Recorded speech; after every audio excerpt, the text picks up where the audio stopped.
Hello students, today the topic is bed occupancy rate. So I hope you all remember average length of stay. The same way, bed occupancy rate is again another measure of quality of care of the hospital, and it is also a very important indicator which you will be using almost daily in your hospital settings. So bed occupancy rate. So what is it?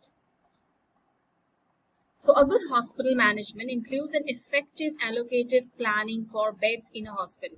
So as we all know, right, what is a hospital? A hospital has got various departments in which we have got specific beds which are being allocated for the patient who are admitted in a hospital. So if we want to have a good hospital management system, we need to have a very good planning of how we allocate the beds in a hospital. So beds in the hospital, there are you will always hear that it's a 200-bedded hospital, it's a 300-bedded hospital. So there are different types of beds in the hospital, like there are ICU beds, there are IPD beds, there are beds in the emergency department, right? So there are various types of bed in the hospitals. However, those patients who are admitted in the hospital, they are allocated beds, and how it will be allocated, and it how effectively it is being allocated tells you how good the hospital management is. Now secondly is that beds are also allocated as per the departments, like you might be having medicine bed under the surgical department, bed under the cardiology department, or maybe bed under nephrology department. So it depends upon the specialty also, right? So why is this bed occupancy rate so important for the hospitals? We'll learn about it and what the bed occupancy rate is. So by the term we know that it is a rate, and it has of course got a formula. So what is the formula that says?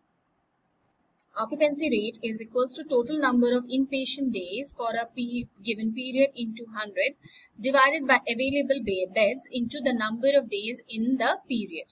So this is the formula. So that is the total number of inpatient days for a given period. So that means we know what a inpatient days means. That means the total number of the days which the patient who are admitted in the hospital have spent in the given period. Like for example, in 1 month, how many patients have spent how many days? So like one patient has spent for 7 days, another have spent 5 days, and 2 patients are there in a month. So there will be 12 days in a month, right, into 100 divided by available beds. So maybe for example in that hospital there are total 50 numbers of bed into number of days in the period. So in a month there are 30 days. So these are the number of days in that particular period.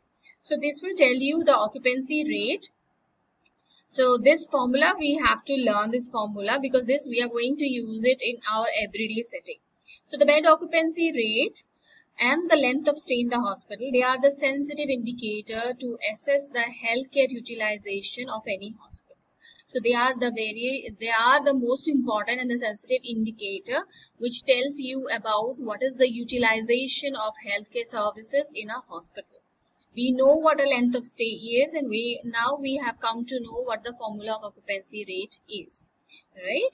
So this is the formula, that is the total number of inpatient days. So we do not calculate those patients who come the same day and goes the same day. This applies the same for the average length of stay as well. So those patients who are spending at least 24 hours or at least one night in the hospital, staying in that hospital, so into 100 divided by available beds into the number of days in that period. So this becomes a very easy formula, and we need to learn this formula. So that is what is the occupancy rate. So in the next slide we will be learning more about the bed occupancy rate. Okay, so thank you so much. So we'll move on to the next video.